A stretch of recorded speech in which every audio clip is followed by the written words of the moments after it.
Welcome to The Explainer. Today, we're diving into a really fascinating textual connection that literally spans centuries. We're going to bridge the Old Testament's pretty dramatic warning of spiritual decay, specifically from the book of Hosea, with the New Testament's hyper-targeted mission of healing in the Gospel of Matthew. We'll be exploring exactly how an ancient crisis of, well, corruption and total despair finds a profound, beautifully structured solution. It's a story of decay, desperation, and ultimately renewal. And honestly, it's a timeless blueprint for how communities break down and how they can be intentionally rebuilt. Let's get into it. So let's jump right in with this striking, incredibly catastrophic image straight from the book of Hosea. Quote, "The king of Samaria shall disappear, like foam upon the waters." Just picture that for a second. It perfectly sets the stage for a nation facing a sudden, total, and almost effortless collapse. I mean, think about foam on the water. It's fragile, right? It vanishes in an instant. This is Hosea warning that the leadership and the very structure of their society are on the absolute brink of being completely wiped away. But, why is this happening? Section 1. A vine growing wild. To really understand why this destruction is imminent, we have to look at Hosea's diagnosis. He describes the nation as this luxuriant vine, but here's the catch. Its rapid outward growth is actually masking a deep, dangerous internal rot. It's like a dual reality. On one side, you have outward success, more abundant fruit, incredibly productive land. By all visible economic metrics, this society was thriving. But on the flip side, that material prosperity directly fueled their spiritual failure. As their wealth skyrocketed, they used it to multiply false altars and set up these sacred pillars. The text explicitly tells us that their heart is false, so instead of gratitude, their sheer abundance just fueled more corruption. And because of this false heart, the fallout is severe. The text states that God is going to completely break down these altars and destroy the sacred pillars. The high places of Aven, which the prophet basically labels as the very sin of Israel, they are slated for total destruction. The imagery Hosea uses here is absolutely chilling. He says thorns and thistles will overgrow those once prosperous altars.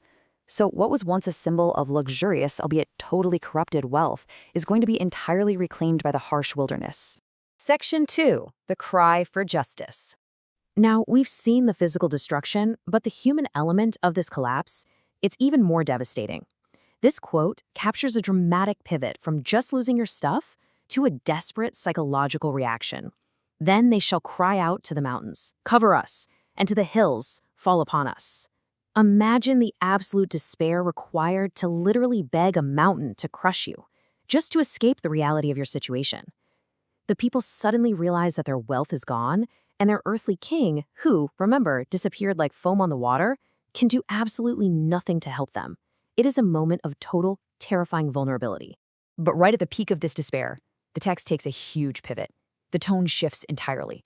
It moves from destruction to this imperative call for renewal. Hosea essentially pleads with the people to stop relying on the old, corrupted, overgrown altars. He tells them, break up for yourselves a new field. It's a very vivid agricultural instruction.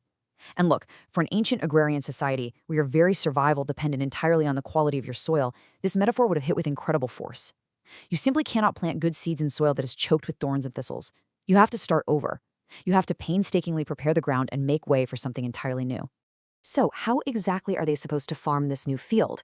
Well, Hosea gives them a highly specific, step-by-step agricultural metaphor for salvation. First, they must sow for yourselves justice. Then they have to reap the fruit of piety. They're instructed to seek the Lord till he comes. And finally, if they do all of this, he will rain down justice upon you. They literally have to plant the very thing they need, justice, and then wait for the Lord to nourish it by raining that exact same justice right back down upon their newly broken field. Section 3. Summoning the 12 Apostles. All right, let's pivot over to our second source, the Gospel of Matthew. Here, we move from that Old Testament diagnosis of a broken nation to an active New Testament rescue mission. Jesus summons his 12 disciples and grants them specific, monumental power. As the text says, he gave them authority over unclean spirits to drive them out and to cure every disease and illness. This right here is the direct mechanism designed to heal the spiritual and physical disease that plagued that luxuriant vine we were just talking about in Hosea. It's a massive, active, powerful intervention. And who exactly gets entrusted with this kind of authority? Matthew gives us this highly organized list of the 12 apostles, and honestly, the dynamic of this group is fascinating.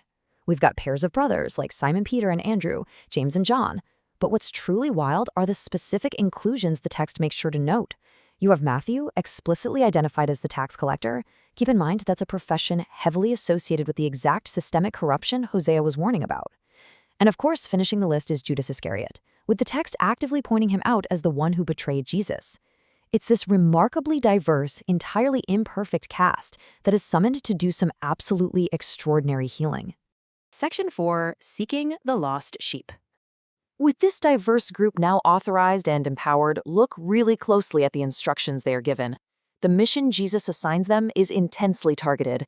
It's mapped out in 3 explicit steps. Step 1, he strictly tells them, do not go into pagan territory or enter a Samaritan town. Step 2, go rather to the lost sheep of the house of Israel.